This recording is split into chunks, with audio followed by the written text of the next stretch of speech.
media advocate here at Home Instead Senior Care. And Home Instead Senior Care is the sponsor of our monthly webinars.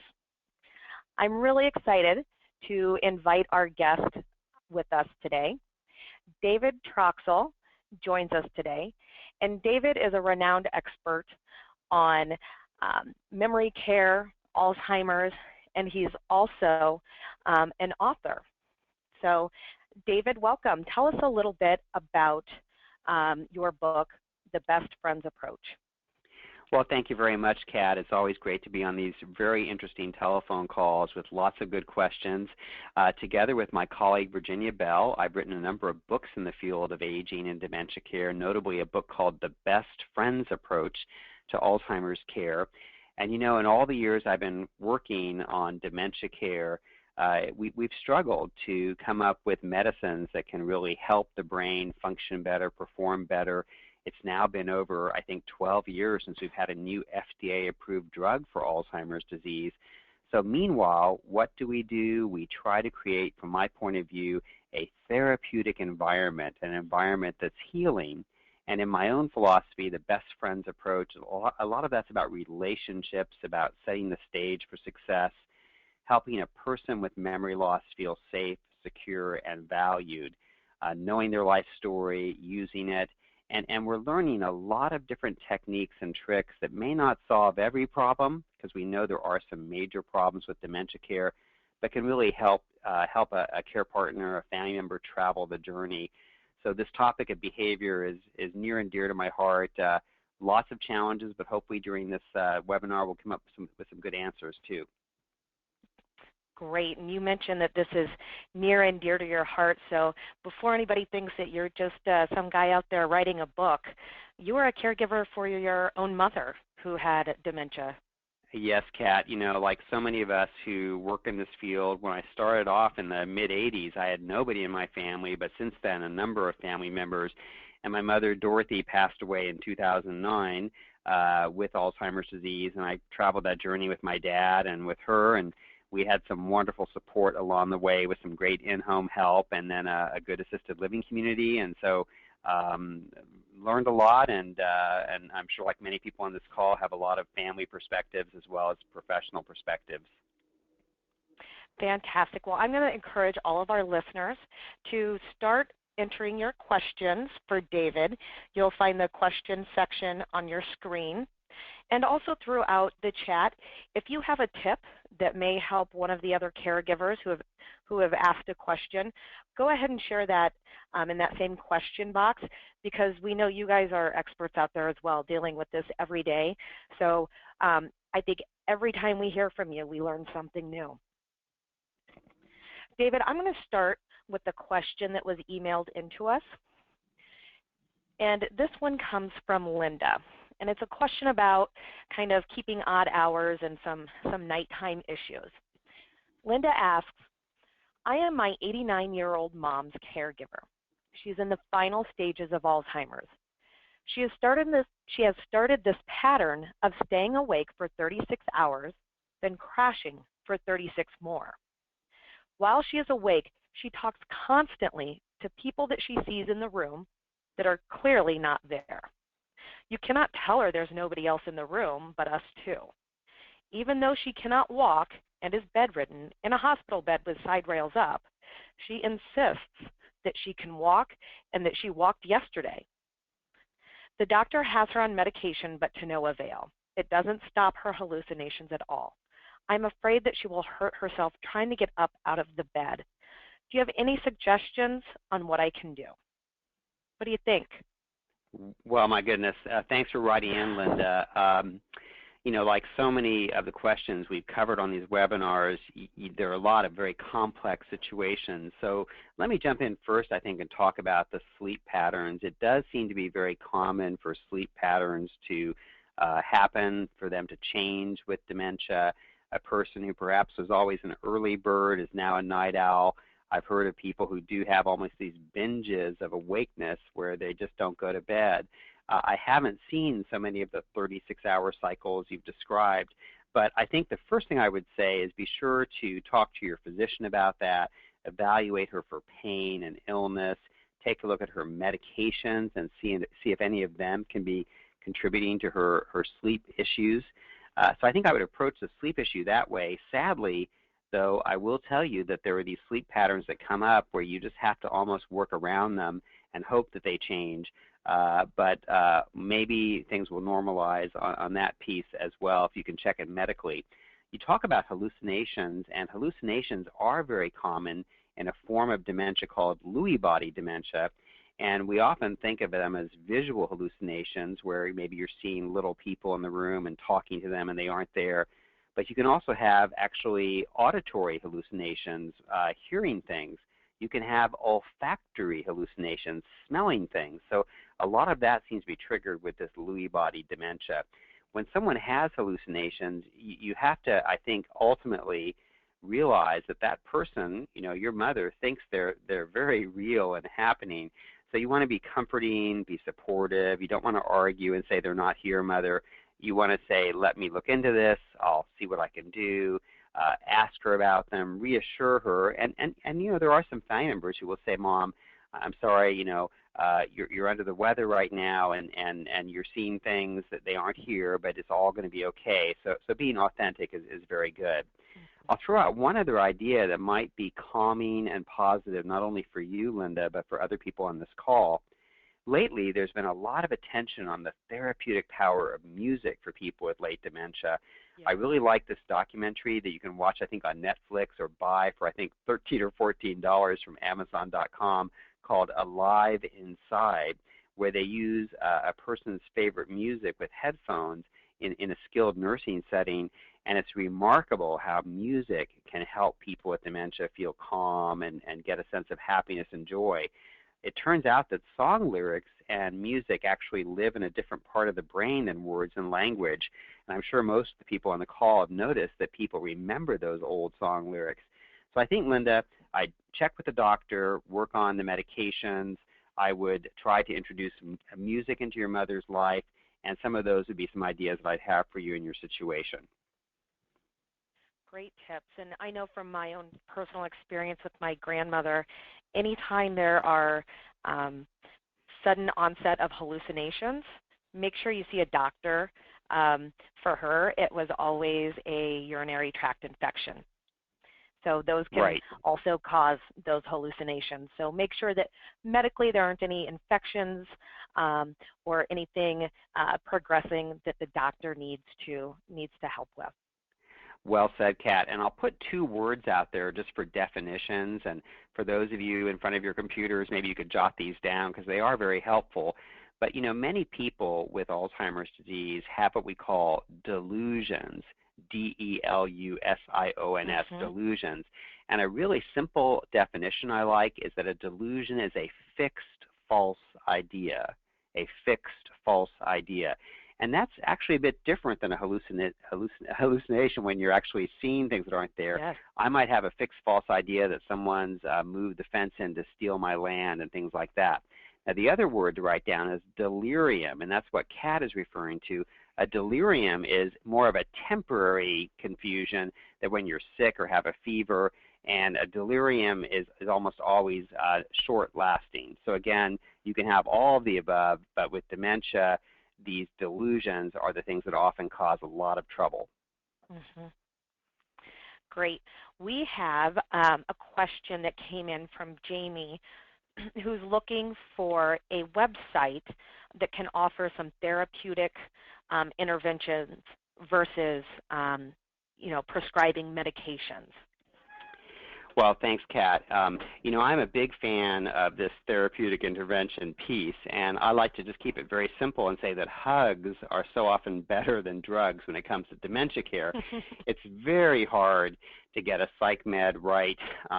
They can save the day when someone has dangerous paranoia, but many of us are trying to move away from these psychotropic drugs the best we can. To your question, I'll recommend a few. Certainly, I'm a big fan of the Alzheimer's Association, alz.org. They often have a lot of good content about communication and language. Mayo Clinic has a very helpful newsletter about Alzheimer's caregiving. I don't have that Alzheimer's website right in front of me, but if you go to mayoclinic.org, I think you can find their Alzheimer's page. My own website, bestfriendsapproach.com, has a lot of good material about relationship-based care. So I think those are just a few to get you started. Yeah, and I'll also direct you to Home Instead's Alzheimer's site, which is helpforalzheimersfamilies.com.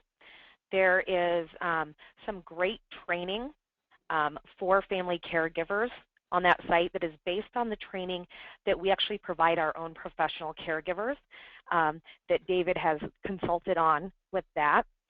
And if you have a smartphone, I encourage you to get our Alzheimer's and Dementia Companion app. So, and we'll make sure that we get that information out to you in the follow-up email after the chat. Well, thanks very much, Kat. And helpforalzheimersfamily.com has really been a terrific resource. I'm happy and proud to be one of the writers or bloggers for that website. And the Home Instead curriculum has a lot of richness, which they've been very willing to share with the world. One of my favorite tips is the idea of trying 3 times to turn a no into a yes with behavior. And maybe we can even talk a little bit more about how that's done during this webinar. Yeah, I think we may run into a question where that is appropriate. Let's take a question that came up on the chat, and it's one, David, that we hear so often. In fact, I don't think we've ever had a chat where this question hasn't been asked.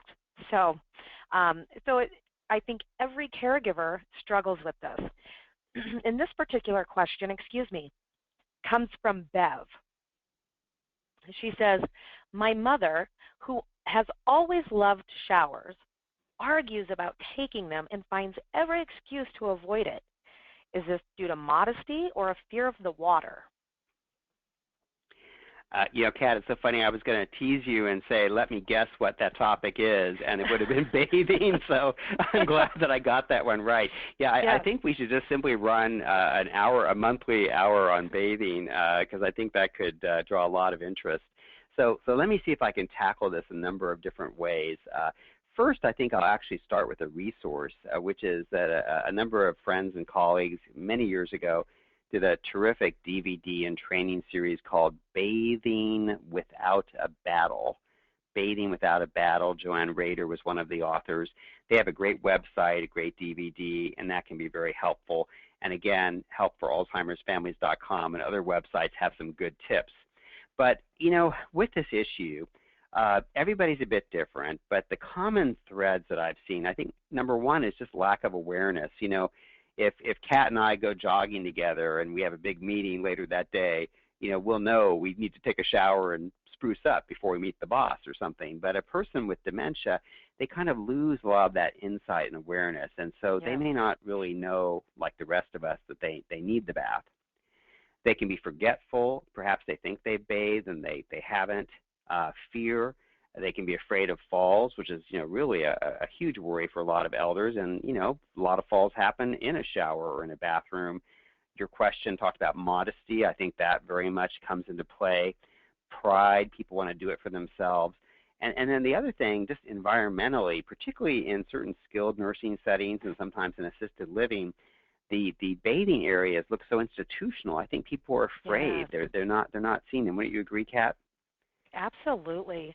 And one thing that I've heard from several families is that their loved one has developed some skin sensitivity.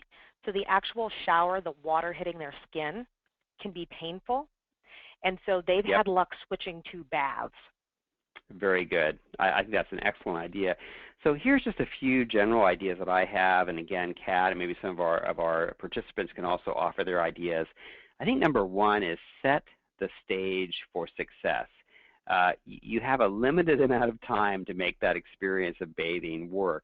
So you don't want to go in with mom to the shower and you know, suddenly realize the shampoo's next in the other room, or that you don't have all your towels and supplies. So, you know, get the water running, get the bath ready, have everything good to go, and just be ready to kind of get in and get out. I think also I've actually had very good luck changing my language. I don't say, Mother, you need to take a bath, but you might say, Mom, your spa appointment is ready, or we just have your favorite Yardley's lavender soap, and trying to kind of encourage her to think of it as I would more go of an for that enjoyable one. experience. Would you? That's great. Yeah, your spa appointment. That's what all of our millennials will have someday, I'm sure. Yeah. I would also definitely look at safety, and safety not just for your family member, but also for yourself. Do you have the grab bars? Do you have a bench for the shower or for the tub?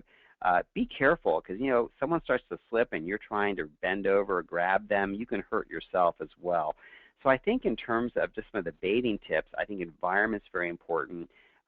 Picking the right time of day, looking at the person's personal preferences, and then if at all possible, use their life story. Talk about a favorite subject. Mom, we're going to go out today and have the best strawberry ice cream at your favorite restaurant. I know that's your favorite ice cream.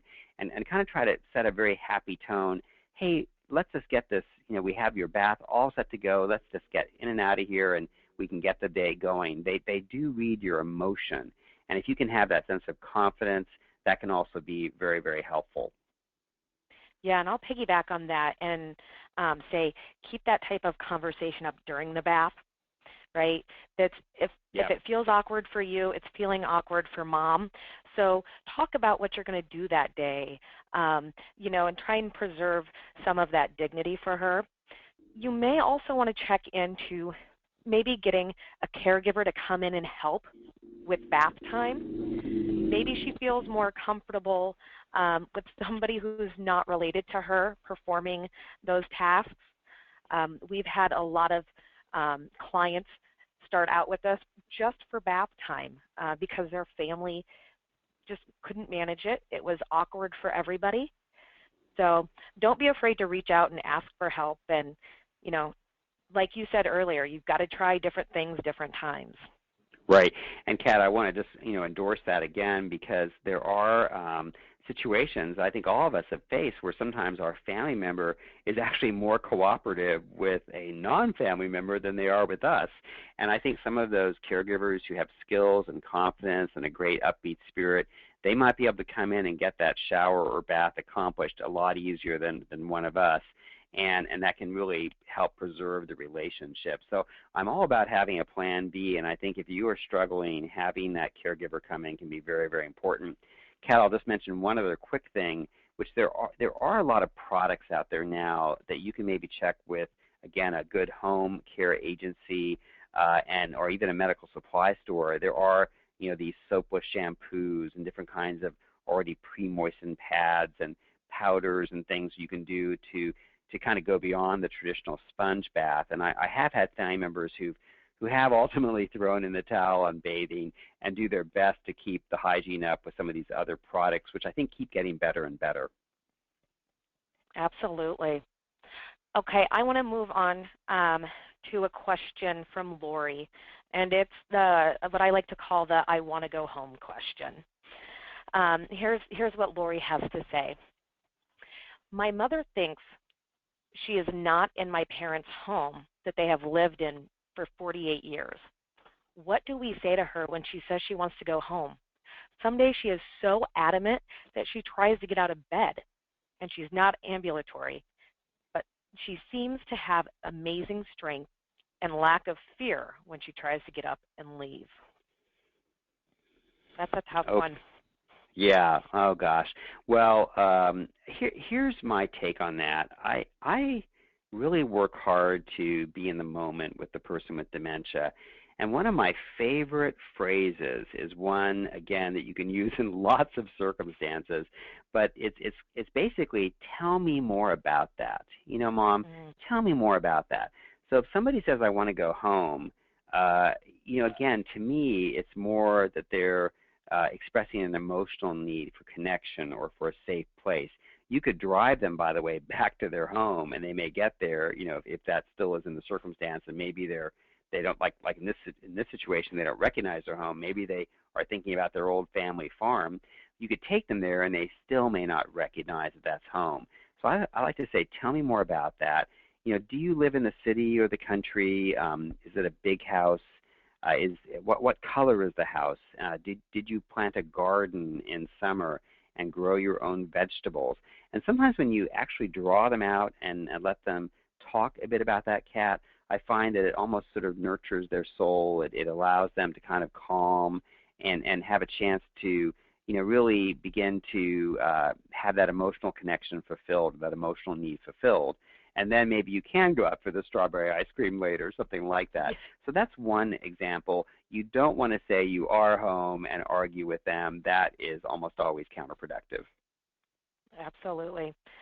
That's always a tough one. And, for those who maybe aren't home, I know for us it worked out well to bring some of those familiar items.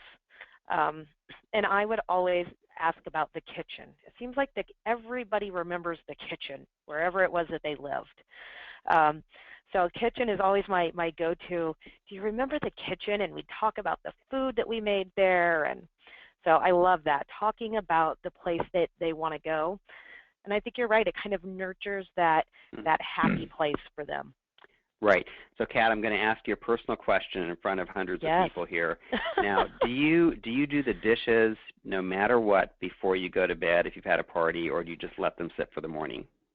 Oh, I let them sit. Ah, see, I'm the opposite, Kat. I don't care how tired I am. I've got to do every dish before I go to bed. Now, Kat and I are having a little bit of fun, probably at each other's expense a little bit. But see, that's the kind of question I love to ask a person with dementia. Mom, I'm having this party. Would you do this, or how would this work? And that kind of even playful question sometimes I think can change the mood, allow for reminiscence, and really, I could say, well, Kat, you are a free spirit, and I admire that. Or Kat could say to me, David, you are so organized. That is really the way to lead your life. And those kinds of little give and take moments, I think, add quality of life and also help reduce the challenging behavior if the person feels that nice connection and nice spirit. Absolutely. So, Kat, next time you have a party, invite me over and I'll do the dishes for you. Oh, that's a deal. That's a deal. Okay, I've got a question here from Rhonda. And here's what it says. Rhonda has both of her parents living in her home. She wants to know, how does she deal with the hiding of items such as soiled laundry, mail, and different things like that, as well as hoarding items like a drawer full of junk mail, paper towels. Oh. Okay. Well, let me approach this in a little bit of a different way. I would say that you almost can't deal with it. People with dementia hide things. They may be afraid that they would be stolen. They're not deliberate, so they just may put something in a place that seems logical to them. So if you're running around the house trying to continually undo, I think you'll get in great shape, but it may be continually frustrating. So I think I would take a kind of a more of a global perspective, which is I would work on the environment itself. If you can simplify and get rid of clutter, there will be less hiding places. So, for example, don't have 16 garbage cans around the house. Maybe have just a few well-placed ones. Don't let them have, if you can sort of gently edit, 35 dresses and 63 pairs of shoes. If you can gently, over time, kind of simplify, reduce, eliminate some of the hiding places, I think that would be one way of coping. The other thing I like to do in general with a house environment is to give good, get lots of good lighting in there, and I think the lighting can also reduce some of the confusion that can happen. That's great. And I was just thinking, all of the junk mail is going in one drawer. That would be a dream come true at my house. Pull it out and dump it out. So right now I've got junk mail in a couple of different places. Yep. Yeah. And I will say it's a big challenge because, sometimes very important mail also goes awry too. So many family members I know, mom and dad may still live at home on their own. Hopefully they have some in-home help. You might even consider redirecting the mail, changing the address on important bills to come to your home, particularly if you're managing mom and dad's money. But it can be really very challenging. So simplify the environment, and if you can, maybe even work with the various authorities to. I think there's even some some websites you can go to and get your name off a lot of the junk mail things. Absolutely. And this is probably the time, Rhonda, to start looking to make sure that valuables are maybe locked up, so that valuable items, jewelry, important documents, things like that don't get misplaced. Car keys, you may want to find a, for lack of a better word, sneakier place to put car keys, those things that you have to have, so that those aren't the next things that get hidden. Yeah, and Kat, in fact, a friend of mine who cares for her mom and dad, she put her car keys down, one morning when she went to her parents' house, and they just vanished. I think they got thrown out and, maybe even taken away by the garbage people that day. And I don't know, I think it cost her like $200 to get a new key fob. So be careful even with your own possessions if you're a part-time caregiver. Yes. I am going to go to a question that was emailed into us. And if you all ever have a question and we don't happen to be in the middle of a live chat, email it to us and we'll try to get to it on our next chat, or if not before then. So our email address, if you want to do that, is livechat@homeinstead.com. So this emailed question comes in from Darlene. And it's it's one of those driving questions, but it's got a fun twist, David. Darlene says, my husband has vascular dementia and had his driver's license revoked last year. Now he is intent on getting a battery-operated scooter, which does not require a driver's license, and I want to prevent him from doing this. She thinks it's unsafe, which it probably sounds unsafe. How does she go about doing this? Well, first of all, I just have to applaud your husband's initiative. I think he's obviously very, very clever, and he's looking for some different options and alternatives. You got to give the guy credit for his creative inspirations here. Really tough. I think there are a couple of things that I've tried to do in general as a family member. And one of the ideas that my colleague Virginia Bell and I have discussed many, many times, and she's my co-author, a wonderful kind of legend of dementia care who lives in Lexington, Kentucky. And we've said to many family members, try not to become the bad guy. However well-intentioned, if you are always the one saying, no, Mom, you can't do this. No, Dad, you can't do this. No, that's a terrible idea. I think that begins to create quite a sense of conflict. And none of us like to be told not to do something. So at one level, I think I would try, and I'm going to take a deep breath and just put this out there and say, blame the doctor. Mom, why don't we check with the doctor, or in this case, Dad, check with the doctor. I think stressing the idea that the physician feels it would be unsafe for him to be doing that might be one finesse you could kind of take on it. Sometimes I've had family members say, let's look into that, let's see what we can find out. Kind of almost the delay tactic can work if someone has a very obsessive idea right now. They may, in a sense, forget about it in a couple of weeks. And I'm going to be a little unconventional here, which is to step back and see if there is any way he could have what he wants and make it safe. Maybe it would be some kind of modified electrical scooter that he could do in certain circumstances.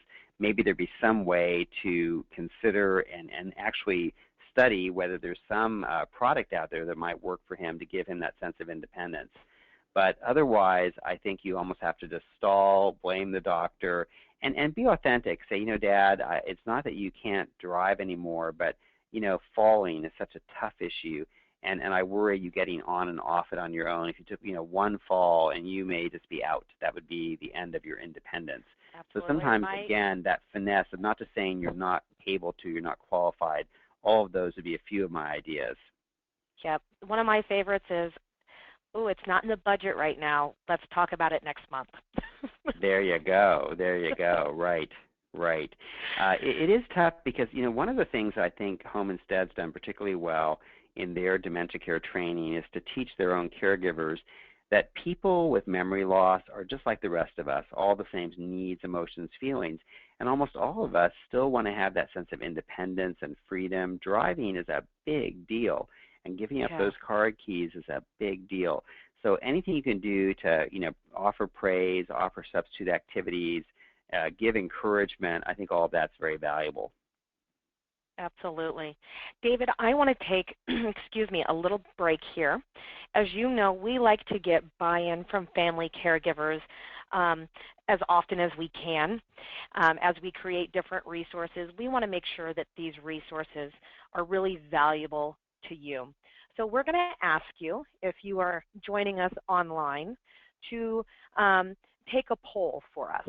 And like I said, this will help us as we continue to develop different resources, chat topics, and information for you.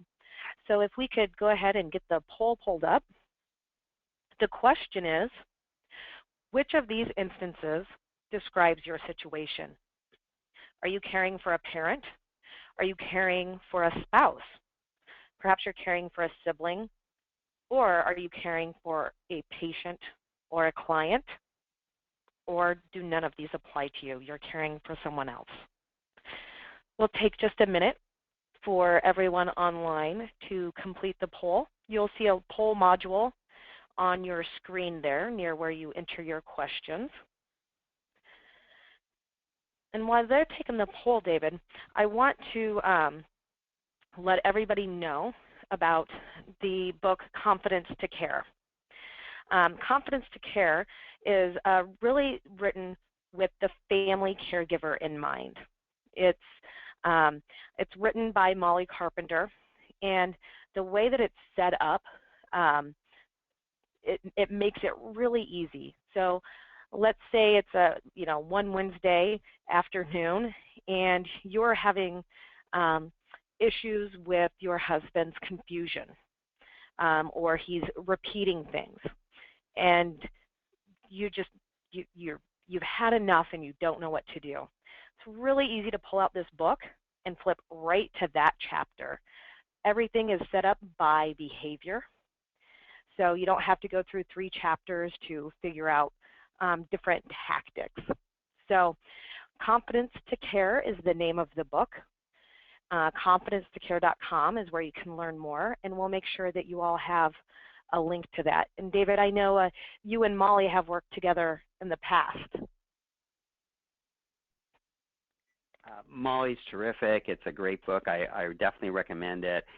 Very easy to read, clear, and Molly, like so many people I know working in this field, really has a passion for her subject matter. So I would certainly recommend the book. Great.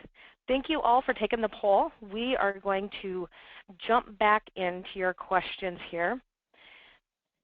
And the first one I want to go to touches on hygiene a little bit. And this one is from Janelle. And this came to us via email.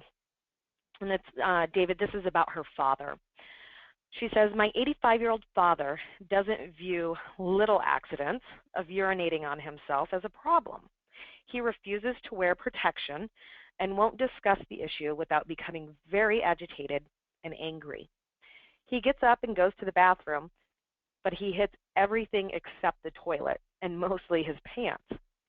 Only when the accidents are really bad will he change his pants.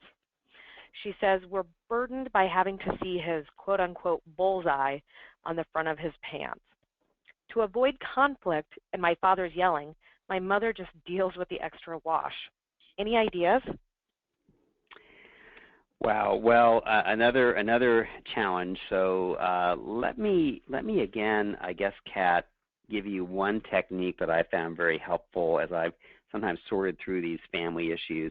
Sometimes I'll actually start and say to myself, I wonder what won't work, what won't work.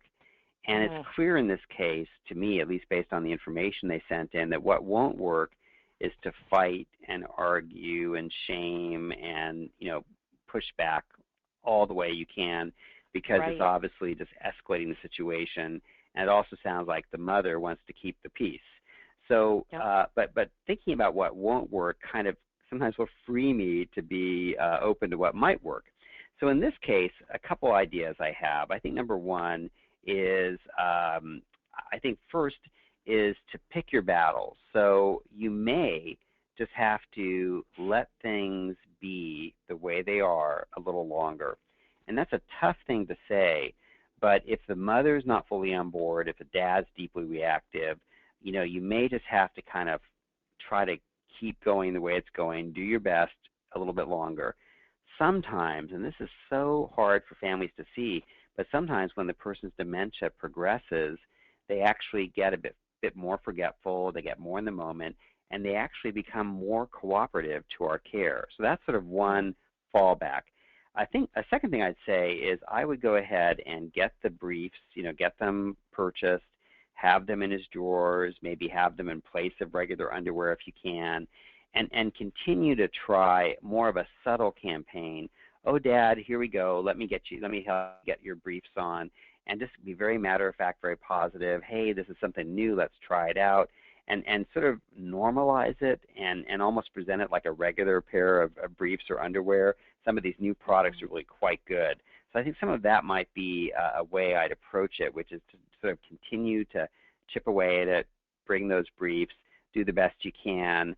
But I don't know that I really see an immediate solution, because one of the things going on right now is that he doesn't see this as a problem, even though everyone else does. Kat, do you have any ideas about this? This tickles me a little bit, as, like you said, choose your battles. I mean, when things come up, I always have to remind myself, okay, what's the worst thing that can happen here? Well, okay, is it bothering him? Do I want to necessarily, look at Dad with the bullseye there? No, but really, is it all that bad?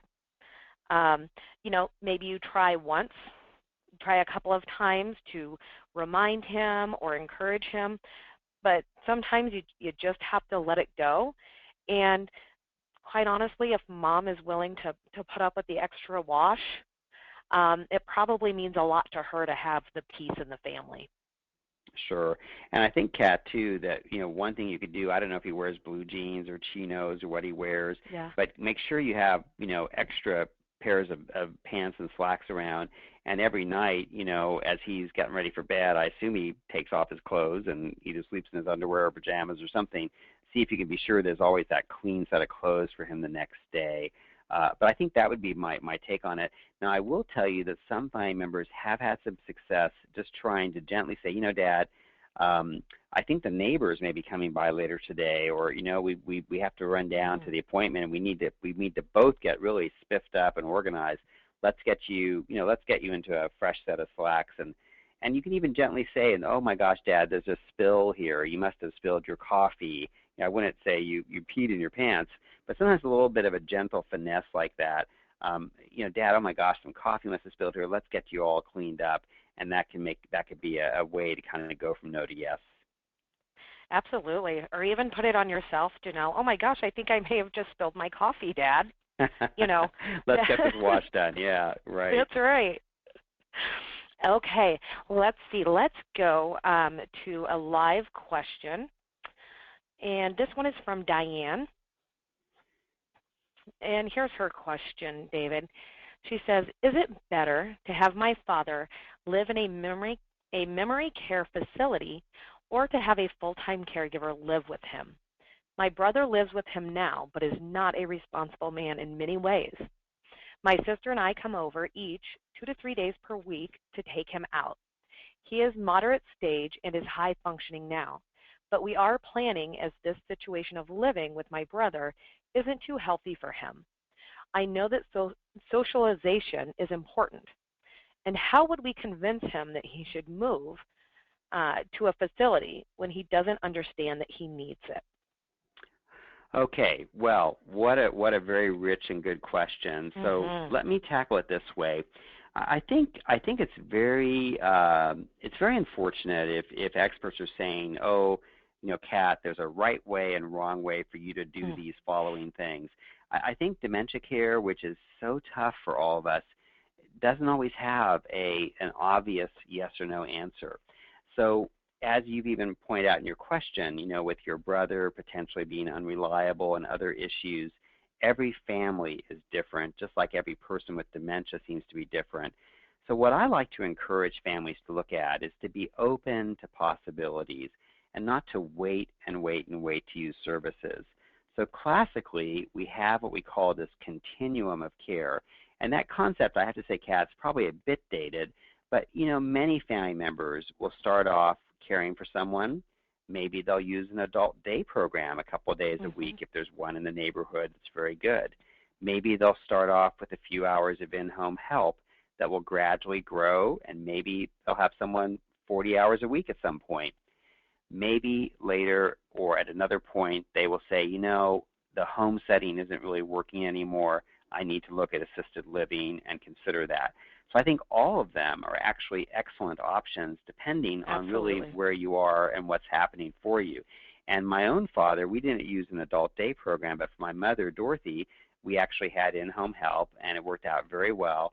And his tipping point was that he didn't want an overnight person. He kind of felt, if it gets to the point where I really can't, feel like my home is there for me first, he felt that he'd like to then explore assisted living memory care. So what I like to say is don't wait and wait to use services. Plan ahead. Look at your options.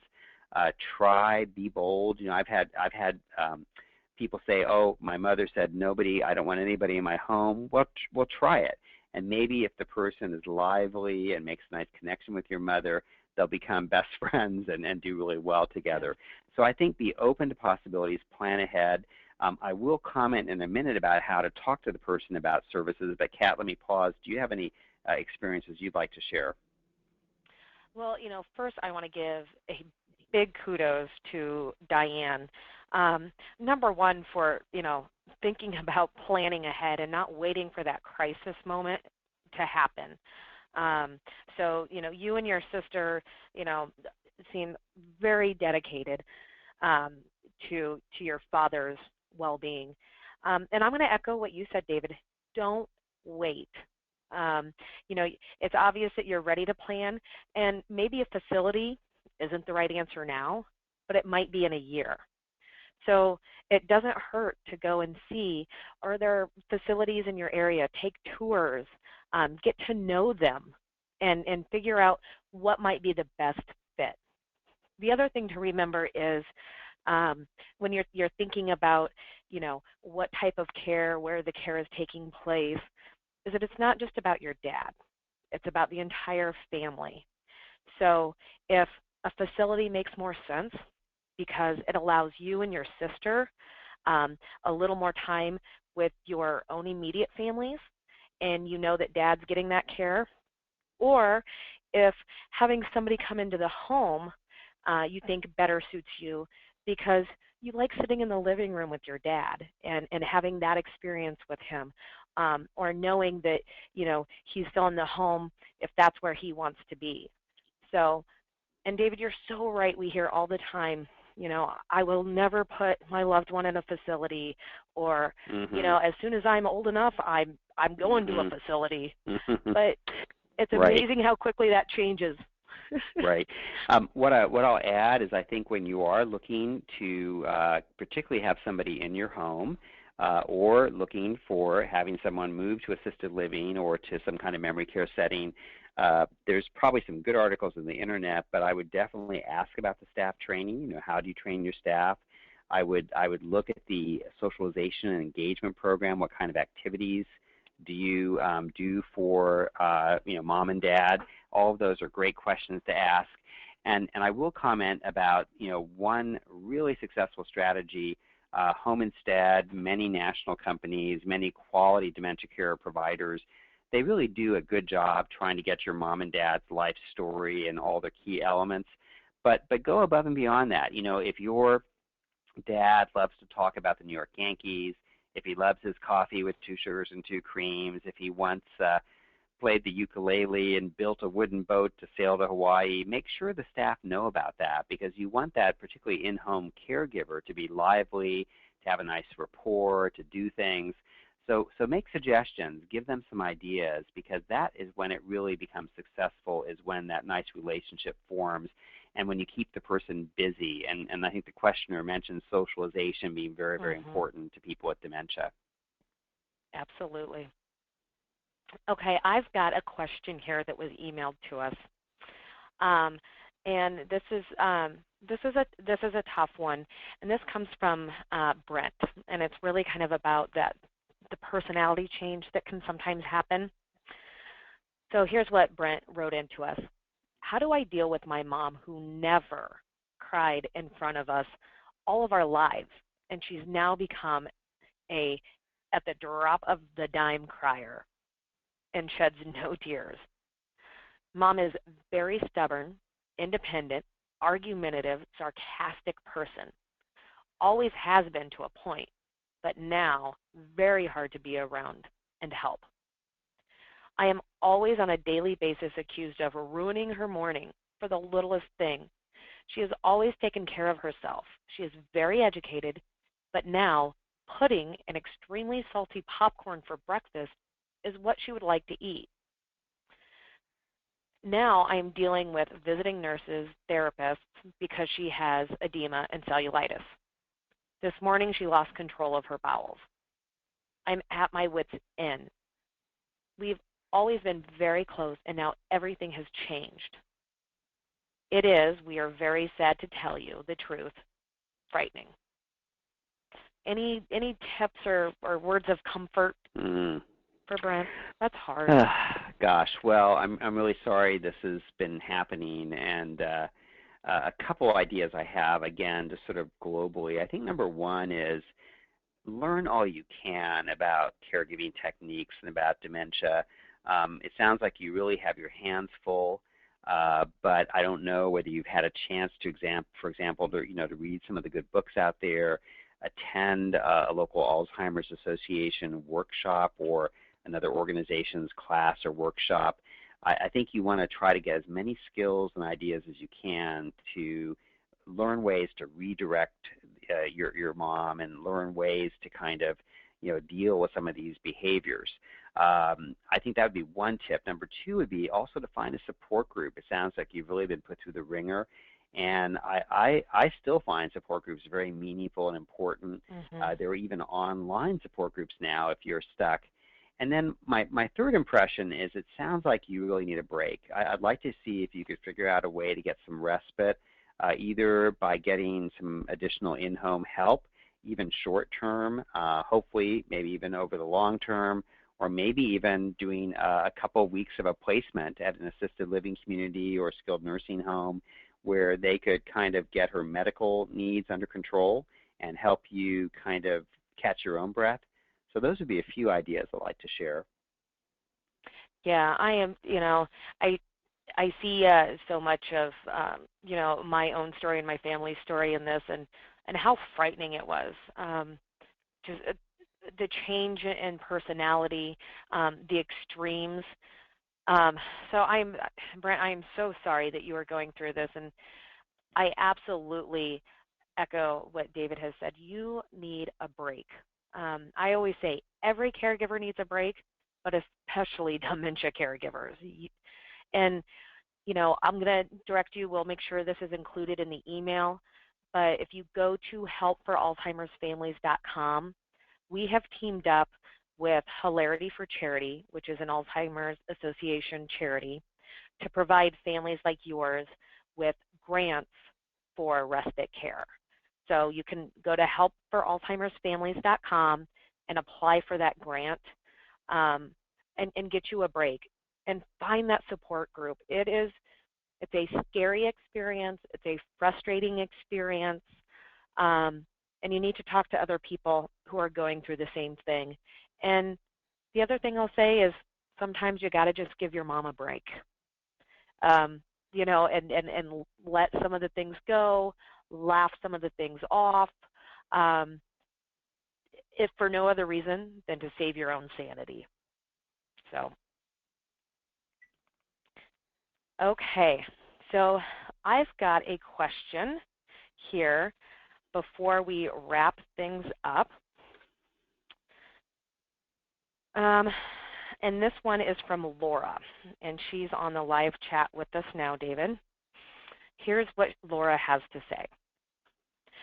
I'm the caregiver for my father, who is 89 years old and in the mid-stages of dementia, caused, we think, by being hit by a car and having a concussion about 5 years ago. He likes to play the lottery, so I have to control the amount of money he spends each week. I give him a certain amount every Friday, but then he walks to the store around the corner and plays most of it in the first 2 days and then accuses me of not giving him any money. I had him sign the calendar when I give him the money, but he says I forged his signature and then calls me a thief. Do you have any suggestions on how to handle this situation? He sometimes gets very agitated, and I'm not sure if he would actually hit me, but has made a fist on a few occasions.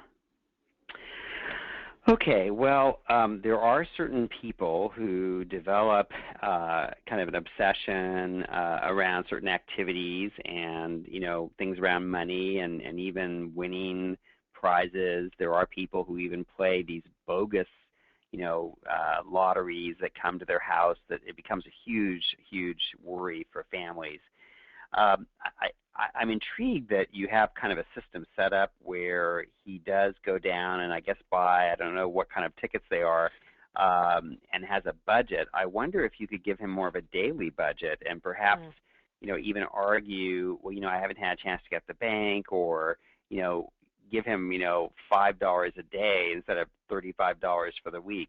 So there may be some things you could try to be clever about around that. I think the idea that he's accused you of forging his signature, it kind of fits with the profound forgetfulness. If he doesn't remember that he signed that, well then sure enough, someone else must have. So within his own world, that's rather logical. One thought I have for you is I wonder if you could kind of try to program him to enjoy something else.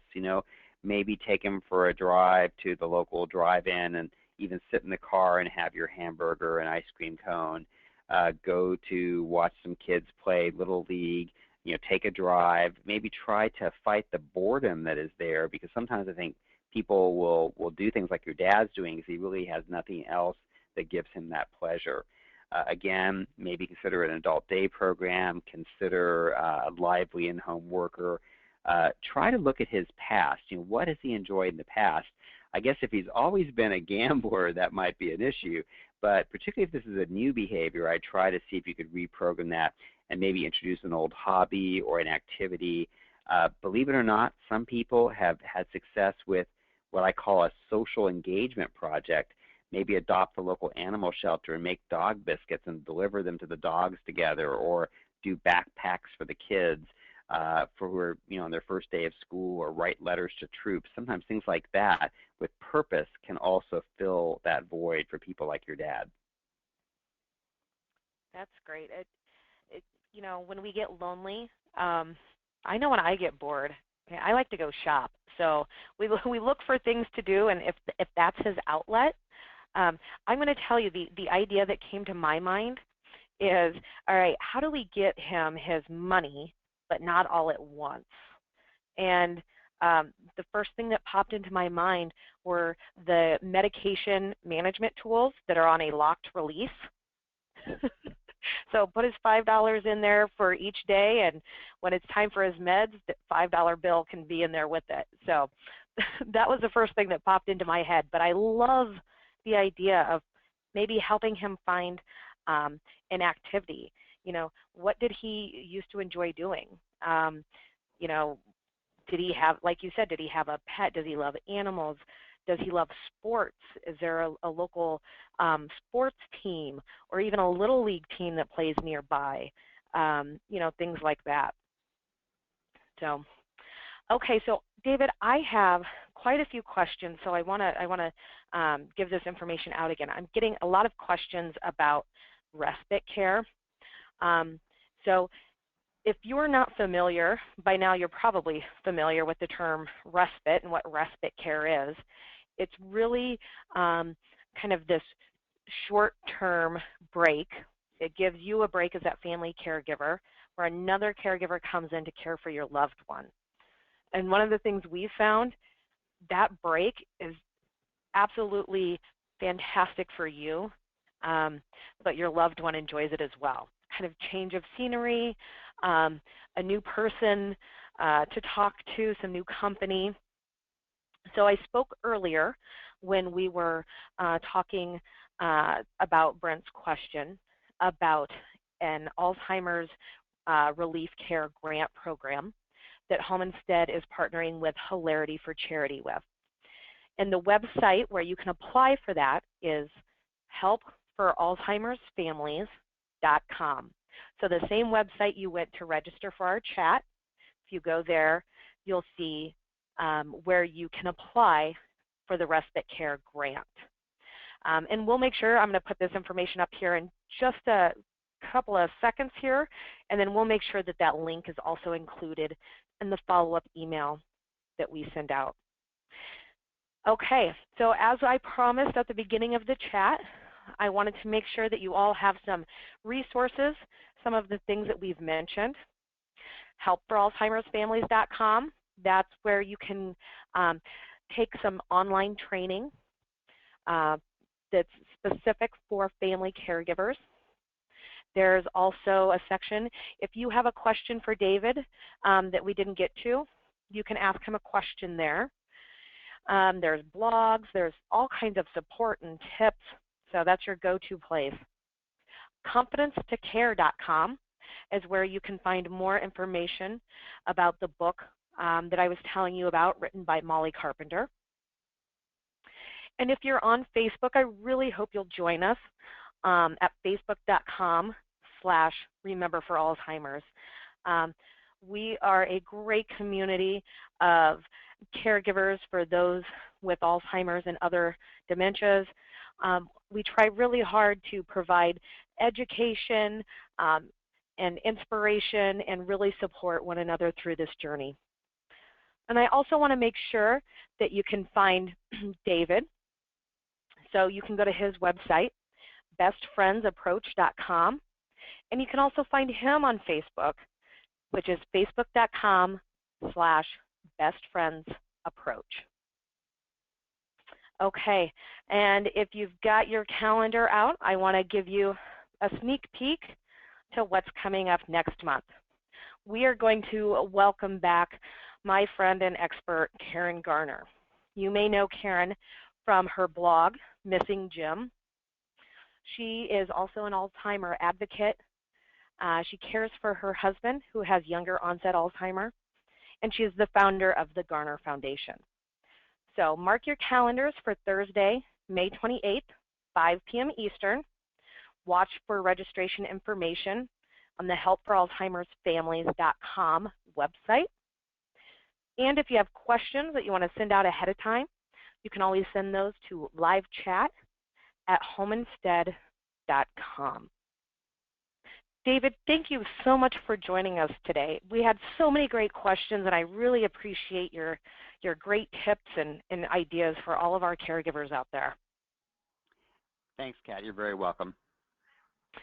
Thanks all of you for joining us.